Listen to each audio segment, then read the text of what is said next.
당근이 몸에 좋다는 사실은 이미 알고 계시죠? 몸에 좋다는 당근도 먹는 방법과 함께 먹는 음식에 따라 몸에 독이 될 수도 있고 보약이 될 수도 있다는 사실 알고 계신가요? 당근과 함께 먹으면 보약이 되는 음식, 당근을 먹는 방법, 그리고 당근을 제대로 먹을 때 나타나는 놀라운 효능까지 당근에 대한 모든 것을 알려드릴게요. 그리고 연예인이 3주 동안 11kg나 감량했다고 하는 당근 다이어트 방법도 영상 뒷부분에 있으니까 끝까지 시청해주세요. 그럼 당근에 대한 모든 것 바로 시작합니다. 당근의 대표적인 효능은 베타카로틴에서 나옵니다. 베타카로틴은 채소를 노란색, 주황색, 빨간색이 되도록 하는 성분이며 대표적인 항산화 물질입니다. 항산화 작용을 한다는 것은 항염증 작용을 한다는 것이고 항염증 작용을 한다는 것은 바로 항암 작용을 할 수 있다는 것인데요. 당근의 첫 번째 효능은 눈 건강을 좋게 한다는 것입니다. 당근의 베타카로틴이 우리 몸속에 들어오게 되면 비타민 A가 되는데요. 비타민 A는 눈 건강을 좋게 하는 성분이죠.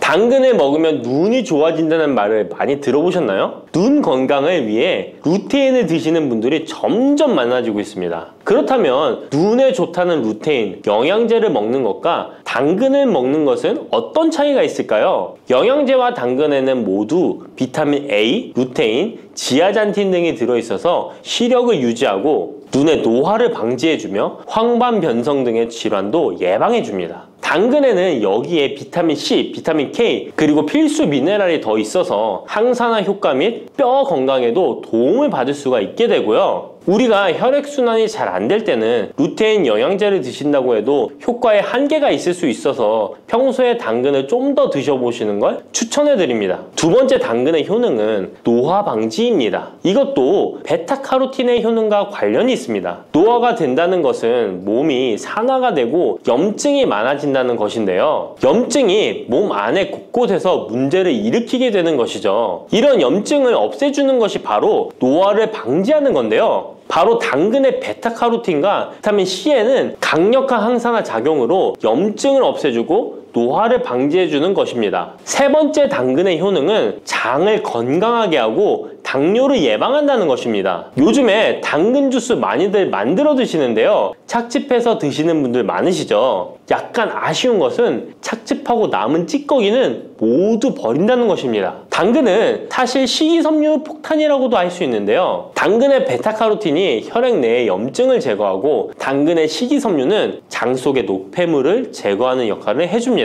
장 속에 유산균이 살아가려면 유산균의 먹이가 있어야 되는데요. 이 먹이를 프리바이오틱스라고 합니다. 그리고 프리바이오틱스의 역할을 해주는 것이 바로 당근의 식이섬유입니다. 또한 식이섬유는 당을 흡착하여 배출해주는 효능이 있습니다. 이 효능은 당이 우리 몸에 흡수되는 속도를 늦춰주기 때문에 혈당이 급격하게 오르는 것을 막아주게 됩니다. 이런 과정은 당뇨를 예방하는데 아주 탁월한 효능을 발휘하는 것이죠. 네 번째 당근의 효능은 암을 예방하는 것입니다. 암이 발생하는 여러 이유 중 하나는 염증이 계속해서 발생하기 때문인데요. 폐에 염증이 반복해서 발생하면 폐암이 될 가능성이 높고 위에 염증이 반복해서 발생하게 되면 위암이 될 가능성이 높은 것이죠. 또 한 가지 경우는 혈액순환이 잘 되지 않는 곳에 암이 발생할 가능성이 높아집니다. 혈액순환이 잘 되지 않게 되면 그곳에 영양분이 잘 전달되지 않고 문제가 생겨도 회복이 더디거나 악화가 될 가능성이 높아져서 결국 암으로 발전하게 된다는 것입니다. 이러한 문제들을 해결해 주는 것이 바로 항산화 성분이고 당근의 베타카로틴이 강력한 항산화 작용을 하여 암을 예방할 수 있는 것입니다. 간혹 흡연을 하는 분들이 베타카로틴을 섭취하면 폐암의 발병률이 높아진다고 하여 당근 섭취를 꺼리시는 분들이 있는데요. 걱정하지 않으셔도 됩니다. 암 발생은 당근과는 아무런 관련이 없습니다. 폐암이 발생했던 실험군은 당근을 섭취한 것이 아니고 베타카로틴 영양제를 섭취하는 것이었으며 당근을 섭취한 실험군은 오히려 암 발병률이 낮았다는 연구 결과가 있습니다. 다섯 번째 당근의 효능은 치매 예방입니다. 베타카로틴은 뇌혈관에도 작용을 하게 되는데요. 뇌혈관에 쌓이는 베타 아밀로이드를 제거하여 뇌신경을 활성화시켜주는 역할을 해줍니다. 이렇게 뇌신경이 활성화되면 기억력과 학습 능력이 향상되고 치매를 예방할 수 있게 되죠. 치매는 발병이 되면 치료하는 것은 거의 불가능해서 예방이 정말 중요한데요. 치매를 예방하는 데 가장 중요한 것이 혈관을 깨끗하게 하는 것입니다. 당근의 베타카로틴이 혈관을 깨끗하게 해주는 효능이 있으니 당근을 매일 하나씩 꾸준히 섭취하여 치매를 예방하시길 추천드립니다. 6번째 당근의 효능은 바로 다이어트에 효과적이라는 것입니다. 여성 연예인이 당근 다이어트로 3주 동안 11kg을 감량한 사실도 있는데요. 이런 효과를 누릴 수 있는 이유가 당근에 함유된 식이섬유 때문입니다. 풍부한 식이섬유는 포만감을 주고 섭취한 당 성분과 지방 성분을 배출시켜주는 역할을 하기 때문에 다이어트에 탁월한 효능이 있는 것이죠. 그렇다면 연예인이 활용했던 당근 다이어트 레시피 지금부터 알려드릴게요. 먼저 당근을 잘 씻어서 잘게 채를 썰어줍니다. 당근 1개에 소금 1스푼을 넣어서 10분 정도 저어주시고 절인 물은 꼭 짜서 버려줍니다. 그리고 올리브오일과 식초에 버무려 밀폐 용기에 담아 냉장고에서 2~3시간 숙성하신 후에 드시면 됩니다. 먹을 때는 사과를 채 썰어서 함께 드시면 더욱 맛있게 드실 수 있습니다. 이렇게 좋은 당근도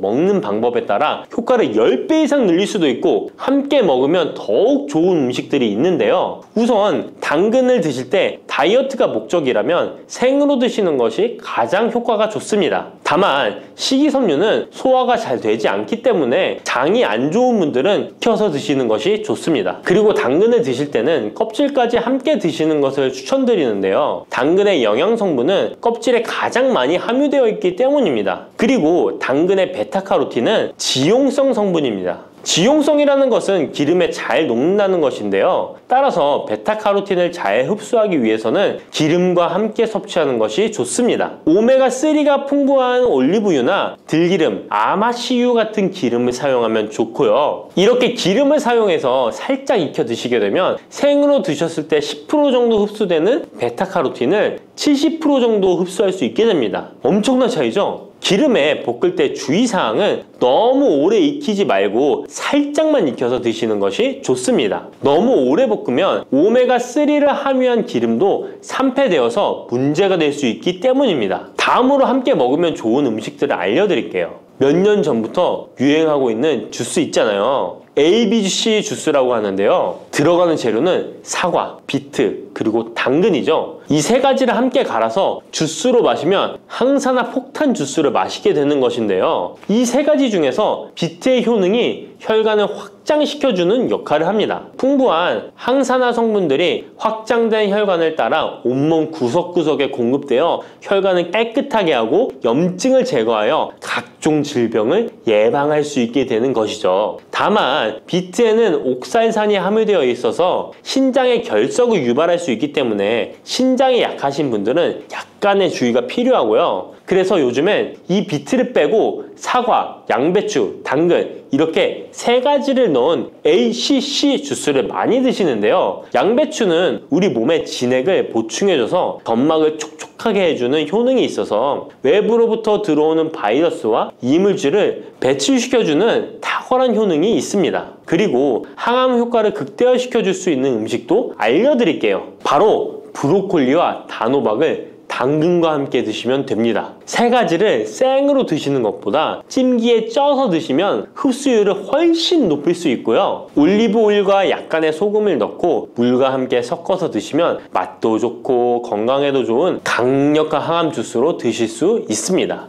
뿌리, 줄기, 이파리까지 버릴 것 없는 대파는 정말 다양한 조리법도 있는데요. 피를 맑게 하고 내장 지방을 없애주며 장 건강에도 좋은 풍부한 영양소들도 함유되어 있어 반드시 먹어야 하는 채소 중 하나입니다. 이런 대파도 함께 먹으면 보약이 되는 음식이 있고 또 독이 될 수 있는 음식도 있습니다. 그리고 먹는 방법에 따라 효능도 다르다고 하니 다양한 방법으로 드시는 것을 추천해드리고요. 그럼 지금부터 대파의 효능과 함께 먹으면 보약이 되는 음식 3가지와 독이 되는 음식 2가지까지 알려드리겠습니다. 그리고 대파의 특급 레시피 4가지와 대파 보관법까지 대파의 모든 것 알려드릴게요. 우리나라에서는 통일신라 때부터 재배를 했다고 알려져 있습니다. 그만큼 오랫동안 재배하고 식탁에 올라온 채소인데요. 대파 특유의 향이 다른 식재료의 잡냄새를 제거하는데 탁월한 효과가 있어서 생선이나 고기류의 냄새를 제거하는 향신료로도 많이 사용되고 있죠. 뿐만 아니라 물에 넣고 끓이게 되면 감칠맛이 좋아져서 다양한 육수와 채소를 만드는 데에도 빠지지 않고 들어가는 재료이기도 합니다. 이런 대파의 첫 번째 효능이 바로 내장 지방을 싹 빼준다는 것입니다. 대파에는 특유의 향과 알싸한 매운맛을 나게 하는 성분이 있는데요. 이 성분이 바로 황화알릴이라는 성분입니다. 이 황화알릴은 대파에 열을 가해 굽게 되면 프로필 메르캅탄이라는 성분과 아조엔이라는 성분으로 변하게 되는데요. 대파를 구울 때 매운맛을 내는 성분은 휘발이 되어 없어지고 단맛이 나는 성분이 생성되는데 그 성분이 바로 프로밀 메르캅탄입니다. 이 프로밀 메르캅탄의 단맛 강도가 설탕 단맛의 강도보다 무려 50배나 강해서 대파의 단맛이 좋아지는 건데요. 정말 놀랍지 않나요? 근데 단맛 하면 당뇨가 있는 분들은 혈당이 많이 오를까봐 걱정되시잖아요. 이 성분은 설탕과는 달리 혈당을 오르게 하지 않아서 당뇨가 있는 분들도 전혀 부담 없이 드실 수 있는 단맛입니다. 또 열을 가하면 아조엔이라는 성분이 만들어진다고 했잖아요. 바로 이 성분이 우리 몸을 회복시키는 효능이 있는데요. 어떻게 우리 몸을 회복시킬까요? 그것은 바로 혈관을 깨끗하게 해주기 때문입니다. 아조엔의 별명이 바로 혈관 청소부인데요. 혈관에 나쁜 콜레스테롤을 제거하고 혈액이 뭉치는 혈전 생성을 방지해줍니다. 혈관도 확장해줘서 혈액순환을 원활하게 해주는 역할도 해준답니다. 이런 효능으로 신진대사를 원활하게 해주고 동맥경화, 고지혈증, 고혈압 등의 심혈관 질환을 예방하는 데에도 도움을 줄 수 있습니다. 뿐만 아니라 내장지방을 분해해 몸 밖으로 배출시켜주는 효능이 있어서 건강뿐만 아니라 다이어트에까지 도움을 주는데요. 최근에는 다이어트 식품으로도 많이 활용되고 있습니다. 그리고 대파의 녹색 부분에는 베타카로틴이 풍부한데요. 이 성분이 바로 강력한 항산화 물질입니다. 이 베타카로틴은 우리 몸속의 활성산소를 제거하여 노화를 방지해주고 피부의 탄력을 유지하여 주름을 예방하는 효과도 탁월하여 피부 미용에도 좋은 영양소입니다. 그리고 면역세포의 기능을 강화해주어 감기나 독감 등의 질병을 예방하고 알레르기 반응을 억제해주는 효과도 있습니다. 또한 베타카로틴은 눈의 피로도 해소해주는데요. 시력을 보호하고 야맹증과 안구건조증을 예방하는 데에도 도움을 줄 수 있습니다. 대파의 베타카로틴은 구울 때 2.5배나 증가한다고 하는데요. 이런 대파의 효능을 극대화해 먹을 수 있는 방법이 있습니다. 대파의 특급 레시피 소개해드리겠습니다. 우선 대파를 깨끗하게 씻어주시고요. 5cm 정도로 잘라주십니다. 대파를 반으로 갈라주셔도 되고 그냥 사용하셔도 됩니다. 기름을 두르지 않은 팬에다가 대파를 올려서 구워주시는데 앞뒤로 골고루 약간 탄 것 같이 잘 구워줍니다. 이제 장을 만들어 줄 건데요. 물을 2컵 넣어주시고요. 간장을 반컵 넣어줍니다. 그리고 고춧가루와 참기름을 1스푼씩 넣어줍니다. 이렇게 넣고 한번 끓여주시고 다 끓고 나면 식초를 반스푼 넣어주시면 됩니다. 이렇게 만들어진 양념장을 구운 파를 넣은 그릇에 붓고 하루 정도 숙성시켜 드시면 됩니다. 물론 바로 드셔도 되지만 숙성시켜 드시면 더욱 맛있는 대파 요리를 드실 수 있습니다. 그리고 대파에서 대파의 뿌리는 특히 채소와 육수를 만들 때 많이 사용하는데요. 대파의 뿌리에는 알리신이라는 성분이 풍부하게 함유되어 있습니다. 이 알리신은 우리 몸을 따뜻하게 해주고 열을 올려주는 역할을 하고 혈액순환을 원활하게 해줘서 신경을 안정화시켜주기도 하는데요. 이렇게 신경을 안정시켜주는 효능으로 불면증도 완화해주어 잘 때 머리맡에 두고 주무시는 분들도 계십니다. 그리고 알리신은 몸에 열을 내주는 효능으로 기침 감기와 가래를 완화시켜주는 데 도움을 주며 항균, 항암 효과도 있어서 각종 바이러스와 암세포를 억제해주어 암을 예방하는 데에도 탁월한 효능을 발휘합니다. 알리신은 지방을 분해하고 배출해줘서 다이어트에도 도움을 준다고 알려져 있습니다. 그리고 대파의 뿌리 부분에는 폴리페놀 성분이 많이 함유되어 있어 심혈관 질환 예방에 탁월한 효능이 있습니다. 식이섬유도 풍부하여 장 운동을 활성화하고 배변 활동을 도와 변비를 예방하고 숙변을 제거하는 효능도 있고요. 이런 대파 뿌리를 채소나 육수 만드실 때 말고는 특별히 특별히 많이 안 쓰는데요. 대파 뿌리의 특급 레시피를 하나 알려드릴게요. 그것은 바로 대파 뿌리 생강차입니다. 대파 뿌리와 생강을 함께 끓여서 차로 드시게 되면 기관지나 폐와 같은 호흡기의 염증을 제거해주고 무릎과 같은 관절의 염증도 제거해주어 관절 통증을 완화시켜 줄 수 있습니다. 생강에는 진저롤, 쇼가올, 페로 화합물 등 다량의 항염증 성분들이 함유되어 있어서 우리 몸의 염증을 제거하는 데 탁월한 효능을 가지고 있습니다. 생강은 약재로서 오랫동안 사용되어 왔는데요. 최근에도 계속해서 새로운 효능이 발견되고 있을 정도로 약성이 아주 좋은 식품입니다. 최근 한 연구 결과에 따르면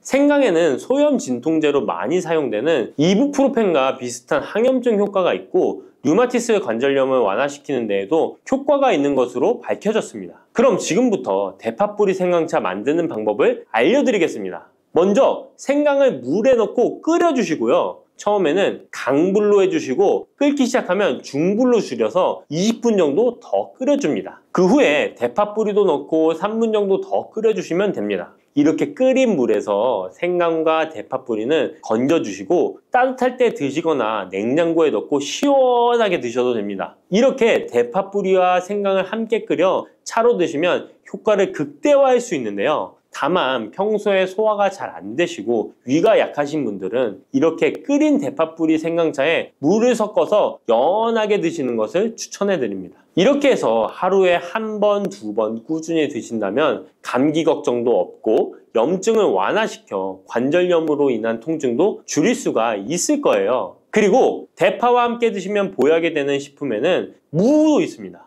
무를 말려서 무말랭이로 드시면 무의 좋은 성분들을 농축하여 드실 수 있다고 하는데요. 간단하게 다시 한번 알려드리자면 무를 드시면 기침과 가래를 멈추게 해주는 효능이 있고 소화를 잘 되게 해주며 혈관을 깨끗하게 해줘서 심혈관 질환에도 도움을 줄 수 있습니다. 또한 칼슘의 함량이 높아서 골다공증을 예방하고 뼈를 튼튼하게 만들어주죠. 그리고 해독작용도 뛰어나고 혈당을 조절해줘서 당뇨를 예방하는 데에도 도움을 줄 수 있습니다. 이렇게 좋은 물을 대파와 함께 드시면 그 효능이 극대화될 수 있는데요. 특히 혈액을 깨끗하게 해줘서 심혈관 질환을 예방하며 당뇨 또한 예방해 줄 수 있을 뿐만 아니라 당뇨 합병증을 완화시켜 주는 데에도 탁월한 도움을 받을 수 있습니다. 대파를 넣은 무말랭이 무침을 만들어 드시면 오독오독한 무말랭이 식감도 좋고 입맛도 돌게 하는 반찬으로도 정말 좋으니까 꼭 대파 무말랭이 무침도 만들어서 드셔보시길 바랍니다. 대파와 함께 드시면 보약이 되는 음식 세 번째는 바로 두부입니다.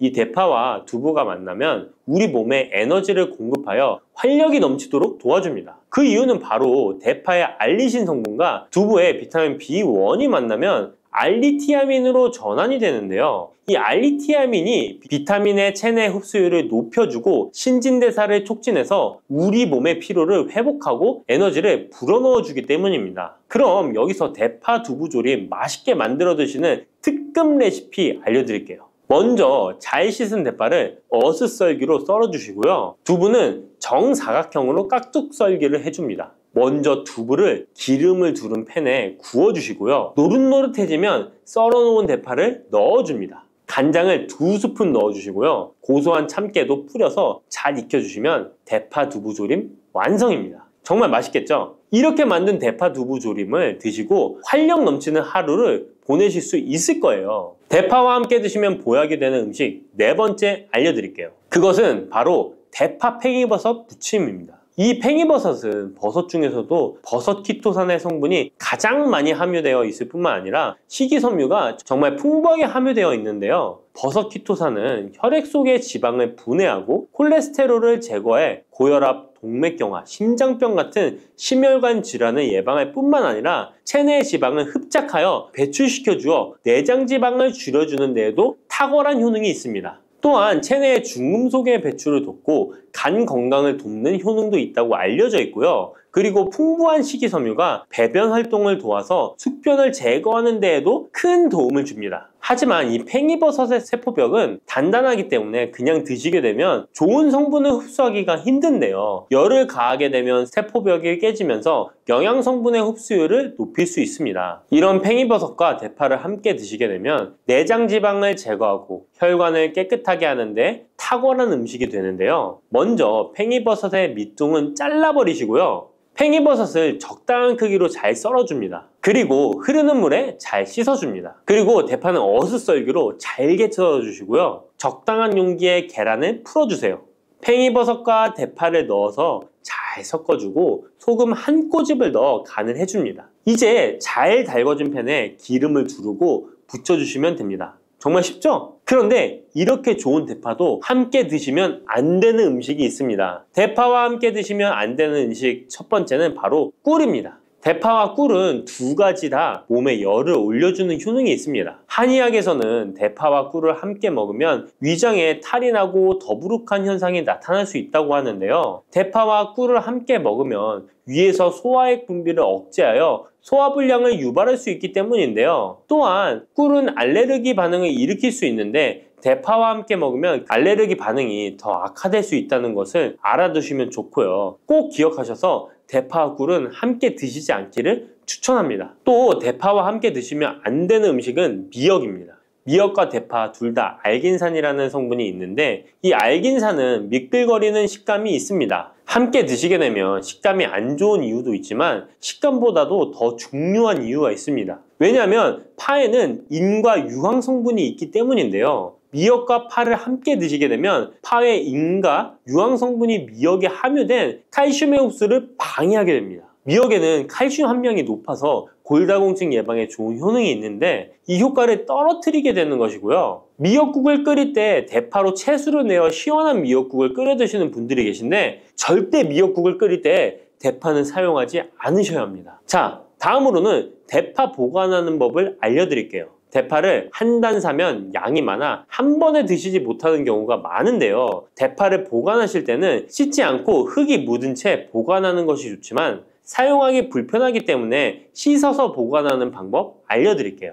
우선 잘 씻은 대파를 줄기와 잎부분으로 나눠 잘라주시고요. 물기를 제거하고 키친타올을 넣은 지퍼백에 줄기와 잎부분을 나눠 담아 냉장고에 보관해 주시면 됩니다. 이렇게 하시면 2주에서 3주 정도는 보관 가능하시고요. 더 장기간 보관하시려면 냉동을 하시면 되는데 냉동 보관하시려면 대파를 사용하기 원하는 크기대로 잘라서 지퍼백에 넣어 냉동하시면 됩니다. 이렇게 하시면 냉동된 대파를 꺼내서 요리하실 때 바로 사용하실 수 있을 겁니다. 물렁한 복숭아 좋아하세요? 아니면 딱딱한 복숭아 좋아하세요? 사람들마다 본인이 좋아하는 복숭아의 종류가 따로 있죠? 백도, 황도, 천도, 요즘엔 신비 복숭아라는 것도 인기가 참 많은 것 같습니다. 냉장고에 뒀다 먹으면 달콤하고 부드럽고 향긋한 복숭아는 참 맛이 좋은데요. 여름철 대표 과일 중 하나인 복숭아도 함께 먹으면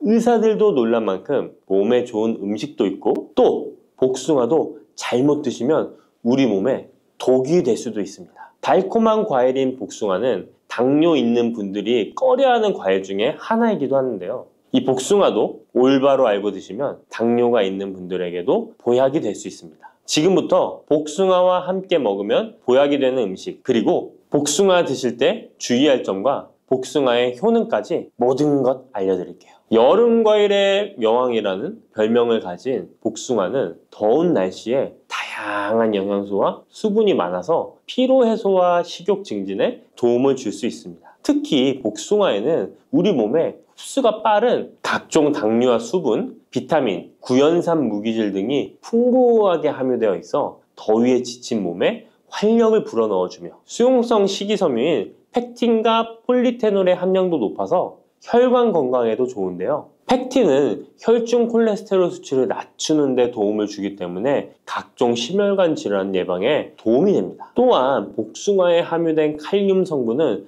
나트륨 배출을 촉진하고 혈압을 낮추는 데 도움을 주기 때문에 고혈압, 동맥경화 등을 예방하는 데 도움이 됩니다. 풍부한 식이섬유는 장 건강에 좋은 역할을 주는데요. 소화를 촉진하고 배변의 양을 늘려 규칙적인 배변 활동에 도움을 주기 때문에 변비뿐만 아니라 장 건강 증진에도 도움이 됩니다. 특히 수용성 식이섬유는 장내 유익항균의 먹이가 되어 장내 환경을 개선하는 데 도움을 주어 장 건강과 면역력 증진에도 놀라운 효능을 발휘합니다. 또한 수용성 식이섬유는 위염, 위궤양을 예방하기도 합니다. 복숭아의 달콤함 때문에 당뇨가 있는 분들은 복숭아 먹기가 꺼려지시잖아요. 이제부터는 걱정 말고 드실 수 있을 거예요. 우선 복숭아는 달콤한 맛에 비해 혈당 지수와 혈당 부하 지수가 낮다는 사실 모르셨죠? 복숭아의 혈당 지수는 30에서 50 정도로 낮은 편입니다. 그리고 복숭아 100g, 복숭아 반쪽 정도를 먹었을 때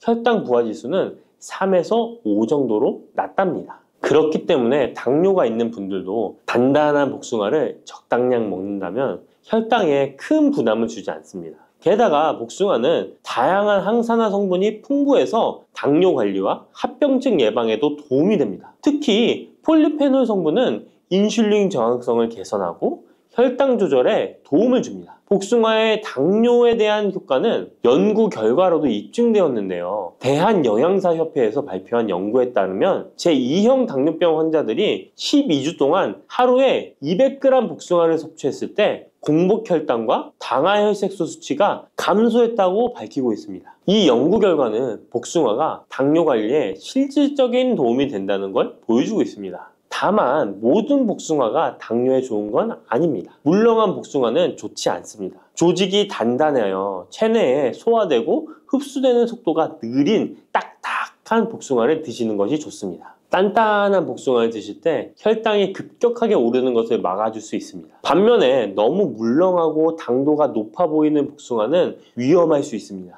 이런 물렁한 복숭아는 부드럽고 금방 소화되기 때문에 혈당을 급격하게 치솟게 만들 수 있습니다. 당뇨 환자의 혈당 관리에는 정말 치명적일 수 있어요. 혹시 복숭아 껍질을 함께 드시나요? 아니면 껍질은 버리고 부드러운 과육만 드시나요? 사실 복숭아 껍질에는 과육보다 무려 5배나 많은 식이섬유가 들어있습니다. 이 식이섬유는 당뇨 관리에 정말 중요한 성분입니다. 식이섬유가 풍부한 식품은 혈당 상승을 억제하고 인슐린 감성을 높여준답니다. 그래서 당뇨가 있는 분들은 복숭아를 껍질째 드시는 것이 좋습니다. 복숭아 껍질의 효과는 이미 여러 연구를 통해 입증되었는데 한국식품연구원에서 발표한 연구 결과에 따르면 복숭아 껍질 추출물이 혈당을 내려주고 인슐린 저항성 개선에 효과가 있다고 보고하기도 했습니다. 껍질에 풍부한 폴리페놀과 식이섬유가 이런 효과를 나타낸 것입니다. 복숭아는 당뇨뿐만 아니라 항암 효과도 있는데요. 복숭아에는 폴리페놀, 카로티노이드 등 항산화 성분이 풍부하게 들어있어 바람의 원인인 활성산소를 제거해주기 때문입니다. 이런 효능으로 각종 암 예방에 도움이 됩니다. 또한 복숭아에 함유된 클로로겐산과 네오클로로겐산은 정상세포에는 영향 없이 유방암 세포의 성장을 억제하는 효과가 있으며 미국 워싱턴 주립대학교 연구팀에 따르면 생쥐를 대상으로 한 실험에서 복숭아 속에 화합물질이 유방암 세포의 성장과 확산을 억제하는 효능이 있는 것으로 나타났다고 합니다. 복숭아를 먹으면 안색이 좋아지고 피부 미용에도 좋아 미인이 된다는 말이 있는데요. 실제로 농촌진흥청에서 실험한 결과에 따르면 복숭아 추출물이 멜라닌 색소의 형성을 막는 데 도움을 주기 때문에 피부 미백에 효능이 있다고 보고되었습니다. 또한 복숭아에는 폴리페놀, 베타카로틴, 비타민 등이 풍부하게 함유되어 있어 노화의 원인인 활성산소를 제거해주어 노화 방지에 도움이 된답니다. 복숭아는 수분의 함량이 높아 여름철 지친 피부에 수분 공급을 도와 피부의 활력을 높이는 데에도 탁월한 효능을 발휘합니다. 또한 복숭아는 신경을 안정시켜 주는데 도움이 됩니다. 성분이 들어있어 불면증, 불안감 등을 줄여주고 풍부한 마그네슘은 스트레스와 불안 해소를 돕고 과도한 흥분으로부터 신경계를 진정시켜주는 효과가 있습니다. 복숭아에 들어있는 구연산, 아스파라긴산, 글루타민 등은 스트레스를 줄이는 데 도움을 주기 때문에 잠자리에 들기 전 복숭아를 먹으면 여름철 불면증 해소에도 도움이 됩니다. 이렇게 좋은 복숭아도 함께 먹으면 시너지가 폭발해 보약이 되는 음식들이 있습니다. 아몬드, 호두와 같은 견과류에는 불포화 지방산이 매우 풍부합니다. 이 불포화 지방산이 인슐린 감수성을 높이고 혈당을 안정시켜 주는데, 여기에 복숭아의 폴리페놀이 더해지면 혈당 조절 효과는 높아지게 됩니다. 달콤한 복숭아와 고소한 견과류를 함께 드시면 당뇨 예방과 당뇨 관리에 최고인 것이죠. 그리고 많은 분들이 요거트에는 유산균이 풍부해 장 건강에 도움이 된다는 걸 알고 계실 거예요. 여기에도 복숭아를 함께 드시면 그 효과가 2배로 늘어나는데요. 복숭아에 들어있는 폴리페놀이 유산균의 활성을 높여주는데요. 이렇게 되면 장내 환경이 좋아져 인슐린 저항성도 개선되고 혈당 조절도 쉬워집니다. 계피는 인슐린 저항성을 개선하는 것으로 잘 알려져 있습니다. 매일 계피가루를 조금씩 섭취하는 것만으로도 당뇨 관리에 도움이 되는데요. 계피와 복숭아를 함께 드시면 시너지를 내서 혈당을 안정시켜 줄 수 있습니다. 이렇게 몸에 좋을 것만 같은 복숭아도 드실 때 주의하셔야 할 것들이 있습니다. 언제, 어디서든 먹기 좋은 복숭아, 통조림 잘 알고 계시죠? 복숭아 통조림을 절대 드시면 안 됩니다. 통조림 복숭아에는 설탕의 함량이 매우 높기 때문입니다. 많은 설탕이 들어가 있을 뿐만 아니라 복숭아 자체도 물렁물렁하여 드시게 되면 혈당이 급격히 올라가게 됩니다. 당뇨 환자에겐 치명적일 수 있을 뿐만 아니라 건강한 사람도 자주 드시게 되면 췌장이 망가지고 각종 심혈관 질환의 위험이 높아질 수 있습니다. 게다가 통조림 가공 과정에서 영양소 손실도 많이 일어나게 되는데요. 비타민 C와 폴리페놀 같은 중요한 영양소가 파괴될 수 있습니다. 이렇게 되면 당뇨 관리에 도움되는 성분뿐 아니라 건강에 좋은 여러 영양 성분이 사라져 그냥 단맛 나는 젤리? 비슷한 음식을 먹는 것과 마찬가지가 되는 것입니다. 그러니 통조림 말고 반드시 싱싱한 복숭아를 드시기 바랍니다. 또한 복숭아에도 부작용이 있는데요. 복숭아 알러지 많이 들어보셨죠? 복숭아 알러지가 있거나 복숭아를 먹었을 때 두드러기, 호흡곤란, 설사, 발작 등의 증상이 발생한다면 복숭아는 피하는 것이 좋습니다. 또한 복숭아는 식이섬유의 함량이 높아서 과도하게 많이 먹게 되면 설사, 복통 등의 부작용이 발생할 수 있으니 과다 섭취는 피하시기 바랍니다. 지방 함량이 높은 음식과 함께 섭취하면 복숭아의 유기산이 지방 분해를 막아 배탈을 유발할 수 있습니다. 복숭아 씨앗에는 아미그달린 성분이 많이 들어있기 때문에 과다 섭취 시 사이안 화물 중독에 의해 구토나 간 손상, 호흡곤란, 동공 확장, 현기증 등의 부작용이 발생할 수 있으니 복숭아 씨앗 섭취는 절대 하시면 안 됩니다. 복숭아 보관은 어디에? 어떻게 하시나요? 냉장고 아니면 상온에 보관하실 텐데요. 일단 복숭아는 구입한 당일이나 다음날 바로 드시는 것이 좋습니다. 상온에서 2에서 3일 정도 보관했다가 드시면 맛이 가장 좋습니다. 그런데 구매한 양이 많아 전부 못 드시게 되면 냉장 보관하시기 바랍니다. 냉장 온도는 5도 정도의 온도로 유지해 주는 것이 좋습니다. 너무 차갑게 하시면 단맛이 떨어질 수 있으니 추천드리지 않습니다. 그러면 냉장 보관한 복숭아는 바로 꺼내 먹어도 될까요? 시원해서 좋을 수 있지만 먹기 1시간 전에 꼭 상온에 꺼내 두었다가 드시는 것을 추천드립니다. 8도에서 13도 사이가 복숭아가 가장 맛있는 온도입니다. 상온에 잠시 두면 냉장고의 차가운 온도가 풀리면서 복숭아의 달콤함이 살아납니다. 녹두는 이렇게 드셔야 당뇨가 예방되고 혈당이 쑥 떨어집니다. 한의학에서는 약으로 사용할 정도로 약효가 뛰어난 식재료가 녹두입니다. 우리 선조들은 이 약효를 잘 알고 일반 가정에서도 많이 사용했습니다. 이런 녹두가 만병의 근원인 고혈압과 당뇨에도 좋다는 사실 알고 계셨나요? 그런데 이렇게 좋다는 녹두도 잘 알고 드셔야 하는데요. 잘못 드시면 우리 몸에 독이 될 수도 있고 잘 드시면 보약이 될 수도 있습니다. 녹두는 어떻게 또 무엇과 먹어야 되고 주의할 점은 무엇인지 모두 알려드릴게요. 녹두에 약간 거친 식감을 싫어하시는 분들이 껍질을 까고 녹두 속 알맹이만 드시는데요. 녹두에 놀라운 영양 성분들이 거의 다 껍질에 있기 때문에 녹두 껍질은 반드시 함께 드셔야 합니다. 녹두에는 식이섬유가 풍부하고 소화를 돕는 효소가 많아 소화가 잘 안 되는 분들이 드시면 도움이 되는데요. 녹두에 풍부한 식이섬유가 장 운동을 활발하게 하고 소화를 돕는 효소가 장내에 유익균을 풍성하게 해줘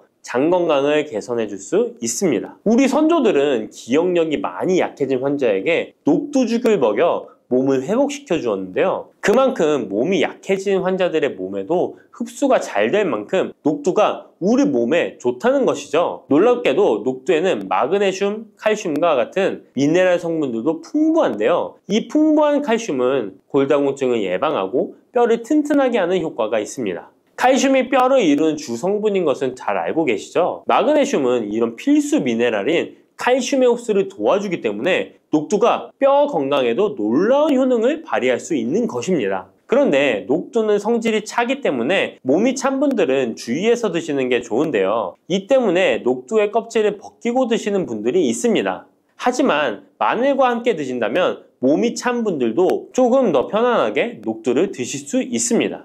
마늘의 따뜻한 성질이 녹두의 찬 성질을 중화시켜주기 때문이죠. 이뿐만 아니라 마늘이 대표적인 항암식품인 사실은 알고 계시잖아요. 마늘에는 S알리시스테인과 알리신이라는 성분이 풍부해서 암세포를 억제하고 사면시켜주는 효능이 있습니다. 또한 강력한 항산화 성분인 폴리페놀이 많이 들어있어서 나쁜 콜레스테롤의 성장을 막아 혈관을 깨끗하게 만들어주기 때문에 심혈관 질환에 매우 탁월하답니다. 이뿐만 아니라 체내 지방의 대사를 촉진하여 지방 분해를 통해 체지방을 제거하고 비만을 예방하는 효능까지 있는 놀라운 식품이죠. 그래서 마늘을 녹두와 함께 드시면 시너지 효과가 있기 때문에 우리 몸에 보약이 될 수 있습니다. 마늘과 녹두를 함께 먹을 수 있는 가장 간단한 방법은 마늘 녹두밥을 지어 먹으면 되는데요. 녹두를 물에 충분히 불려서 밥을 하시면 녹두 껍질의 거친 식감을 완화시켜 편하게 드실 수 있습니다. 그리고 우리가 녹두하면 생각나는 대표적인 음식이 녹두 빈대떡이 있는데요. 맛있는 녹두 빈대떡에 돼지고기를 갈아서 함께 부쳐 먹기도 하죠.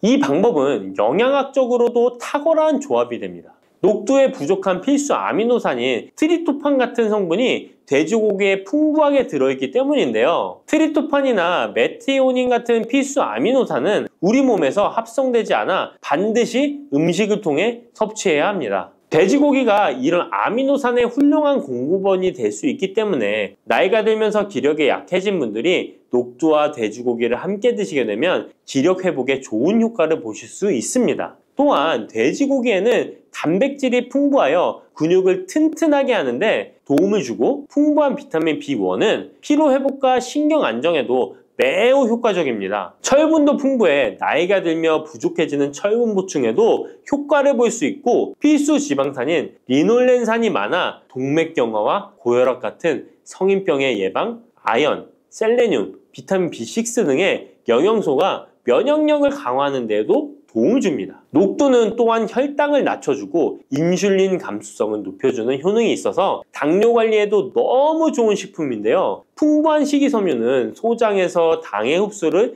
지연시켜주고 다양한 미네랄과 비타민이 당뇨로 인한 합병증을 예방하는 데에도 좋은 효능이 있습니다. 이때 팥과 함께 드시면 이런 효과들이 매우 높아집니다. 팥은 강력한 항산화 성분인 안토시아닌이 풍부해서 혈관의 활성산소를 제거해주고 혈관세포의 손상을 예방해줘서 혈관을 깨끗하고 건강하게 해줄 수 있습니다. 2014년에 발표된 한 연구에서 팥을 섭취하는 것이 2형 당뇨병 환자의 혈당 수치와 인슐린 저항성을 개선하는 데 도움이 되는 것으로 보고됐습니다. 이 연구에서는 4주 동안 매일 팥을 섭취한 결과 당뇨 환자들의 공복 혈당 수치가 평균 19.5% 감소하였고 인슐린 저항성이 감소하는 결과를 볼 수 있었습니다. 또한 팥은 쌀의 10배 이상, 바나나의 4배 이상의 많은 칼륨을 함유하고 있는데요. 칼륨은 몸 안에 나트륨을 배출하고 당뇨 환자의 신장 기능을 강화시켜주며 혈압 상승을 억제해주는 효능이 있습니다. 팥은 한의원에서 다이어트를 위한 처방을 할 때도 사용되는데 팥의 풍부한 칼륨은 이뇨작용을 통해 부종을 줄여줄 수 있기 때문에 지방이 몸에 축적이 잘 되어 살이 찌는 사람에게 효과적입니다. 특히 쉽게 붓고 살이 찌는 분들에게 더욱 효과가 좋은데요. 한 실험에서 실험쥐에 팥 추출물을 먹였더니 체지방 함량이 30% 이상 줄었고 몸무게도 37%나 감소한 결과를 발표하기도 했습니다. 자, 이렇게 녹두와 함께 복용하면 좋은 식품들을 알아보았는데요. 그렇다면 녹두를 복용할 때 주의할 점은 어떤 것이 있는지도 한번 살펴보겠습니다. 첫 번째는 녹두의 차가운 성질인데요. 녹두의 차가운 성질은 우리 몸의 열을 낮춰주고 스트레스를 해소하는 효과가 있습니다. 또한 염증 완화를 시키고 통증을 줄이는 데도 도움이 되는데요. 그래서 녹두로 속을 채운 베개를 쓰면 두통이 완화되기도 합니다. 다만 이런 찬 효능 때문에 녹두를 드실 때 주의하셔야 하는데요. 평소 몸이 찬 분들이 녹두를 많이 드시게 되면 오히려 몸에 해가 될 수 있습니다. 위나 장이 차가워지면 소화력이 떨어지고 복통이나 변비, 설사가 나타날 수 있습니다. 이런 분들이 녹두를 드시려면 앞에서 알려드린 대로 마늘과 함께 드셔보시기 바랍니다. 그리고 두 번째 주의할 점은 바로 녹두의 강력한 해독작용입니다. 녹두의 해독작용은 우리 몸의 중요한 장기 중 하나인 간에 많은 도움을 주는데요. 간은 우리 몸의 독소를 해독하는 역할을 맡고 있는데 녹두가 이런 간의 해독 기능을 도와주게 됩니다. 녹두의 풍부한 단백질과 펩타이드는 간 해독작용에 필요한 글루타치온의 원료를 공급해주며 체내의 중금속과 독성물질과 결합하여 몸 밖으로 내보내는 역할을 하게 됩니다. 특히 중금속 해독 연구에서는 납, 카드뮴 등의 흡수를 억제하거나 배출을 도와서 독성 완화 효과를 보여주기도 했습니다. 하지만 이런 효과가 우리가 보약을 복용하는 경우에는 상극이 될 수 있습니다. 보약의 효과가 녹두의 해독작용 때문에 많이 사라져버릴 수 있기 때문입니다. 그래서 한의원에서 한약을 지으면 녹두나 숙주나물을 먹지 말라고 얘기하는 겁니다. 이런 녹두의 해독작용은 녹두의 껍질에 있는 성분 때문에 나타나게 되는데요. 따라서 껍질을 제거하고 만든 요리나 녹두 전분으로 만든 청포묵, 녹두당면을 드시면 녹두의 해독작용은 누릴 수가 없습니다. 물론 녹두 껍질을 제거해도 알맹이에 영양 성분들이 풍부한데요. 해독작용이 필요한 경우에는 껍질을 제거하지 않고 복용하시는 게 좋습니다. 세 번째로 복용 시에 주의할 점은 녹두의 풍부한 칼륨입니다. 앞에서 얘기했던 것처럼 칼륨은 나트륨을 배출해주며 당뇨와 고혈압에 도움이 되지만 신장이 약하신 분들에게는 간혹 독이 될 수 있습니다. 신장이 약하신 분들이 녹두를 필요 이상 많이 드시게 되면 칼륨 배출이 제대로 안 되면서 몸에 칼륨이 쌓여서 고칼륨 혈증이 발생할 수 있습니다. 그렇게 되면 근육 약화나 부정맥, 심장 질환 등의 증상이 발생할 수 있으니까 신장이 약하신 분들은 과도하게 많이 드시지 않는 게 좋습니다.